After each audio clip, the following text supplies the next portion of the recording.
असो, विश्वरत्न डॉक्टर बाबासाहेब आंबेडकरांचा विजय असो, महात्मा ज्योतिबा फुलेंचा विजय असो, लोकराज्य छत्रपती शाहू महाराजांचा विजय असो.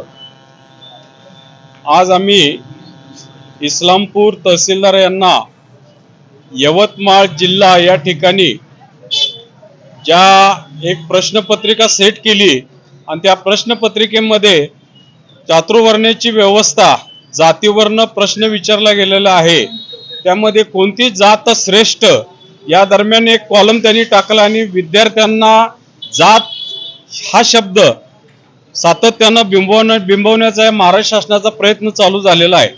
यासाठी निषेध म्हणून आणि या यवतमाळ शाळेची संपूर्ण चौकशी व्हावी, जेणे कोणी हे मास्टर माइंड असतील त्यांना त्यांच्यावर तात्काळ कारवाई करावी.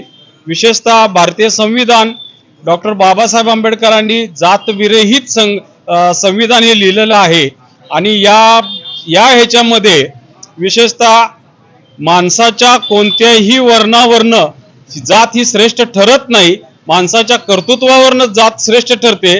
असं जर असते, जातीवरनं जर सगळं महाराष्ट्र आणि देश चालत असेल तर बाबासाहेब आंबेडकर असतील, अनेक मोठे मोठे व्यक्ती असतील, हे जातीच्या पलीकडे जाऊन यांनी लोक कल्याणासाठी काम केलेलं आहे.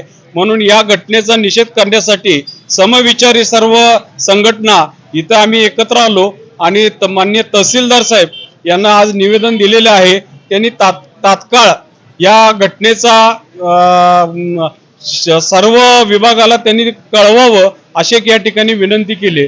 तसेच या तहसीलदार कार्यालयामध्ये डॉक्टर बाबासाहेब आंबेडकर व छत्रपती शिवाजी महाराज व महात्मा गांधी, महात्मा फुले यांचं कोणतेही तस्वीर न लावता नुसतं सर्व रिकामं ठेवलेलं आहे.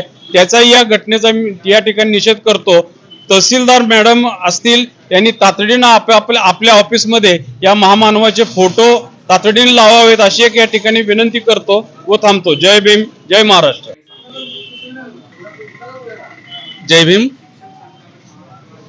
पुरोगामी समजल्या जाणाऱ्या फुले शाहू आंबेडकरांच्या महाराष्ट्रामध्ये या देशाला संविधान मिळून 75 वर्ष झाली तरीही मनोवादी काही लोकांच्या डोक्यातून ही मनुस्मृती गेलेली नाही.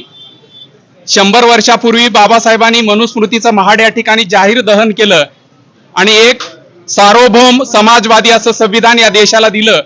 परंतु अजूनही काही लोकांच्या रक्तात कदाचित मनुवादाचा अंश अजून शिल्लक असलेला दिसतोय. त्याचंच एक प्रतीक म्हणून यवतमाळ येथील जिल्हा परिषदेच्या 8वी वर्गाच्या शिष्यवृत्ती परीक्षेच्या सराव परीक्षेमध्ये वर्णभेदावर आधारित प्रश्न विचारून या महाराष्ट्रालाच नव्हे तर संपूर्ण देशाला हादरवून टाकणारी, जातीभेद निर्माण करणारी मनुवादी प्रवृत्ती या देशामध्ये पुन्हा एकदा वरती डोकं काढत आहे. आणि मग या देशातला असणारा एकमेकाचा बंधुभाव, समता, स्वातंत्र्य हे धोक्यात येण्याची शक्यता निर्माण झालेली आहे.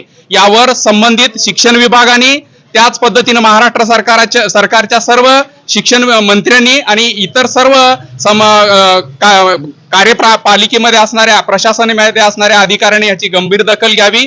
या घटनेमागे किंवा प्रश्नपत्रिका सेट करणाऱ्या मागे कुणाचा वेगळा हेतू आहे का आणि त्याच्यासाठी वेगळा मास्टरमाइंड या ठिकाणी कार्यरत आहे का, जेणेकरून अशा प्रकारची दुपळी समाजामध्ये निर्माण करून आपली राजकीय पोळी भाजण्याचा कोणी प्रयत्न करत आहे का, या पद्धतीने याचा सखोल चौकशी करून त्यावर निलंबनाची कारवाई करून अशा प्रकारे या पुढील काळामध्ये, भविष्य काळामध्ये अशा घटना घडणार नाहीत याची संपूर्ण महाराष्ट्र शासनाने जबाबदारी घ्यावी. आणि हा देश एकसंघ राहील, संविधानावर हा देश चालेल आणि संविधानामध्ये कोण लहान मोठा, उच्च नीच अशा पद्धतीचा भेदभाव न बाळगता सर्व भारतीय बांधव हे एका संविधानाच्या छताखाली संपूर्ण पुढच्या आयुष्य, संपूर्ण सूर्य आणि चंद्र जोपर्यंत आहेत तोपर्यंत हे संविधान जिवंत राहिलं पाहिजे आणि माणसाला माणसाचा अधिकार मिळाला पाहिजे. याच्यासाठी बाबासाहेबांनी जे भारतासाठी दिलेलं संविधान हे कायम राहण्यासाठी, हे सुरक्षित राहण्यासाठी वाळवा तालुक्यातील सर्व बहुजन संघटनांनी या ठिकाणी या गोष्टीचा तीव्र निषेध करून संविधानाचं रक्षण करण्याची या निमित्तानं शपथ घेत आहे. धन्यवाद. जय भीम.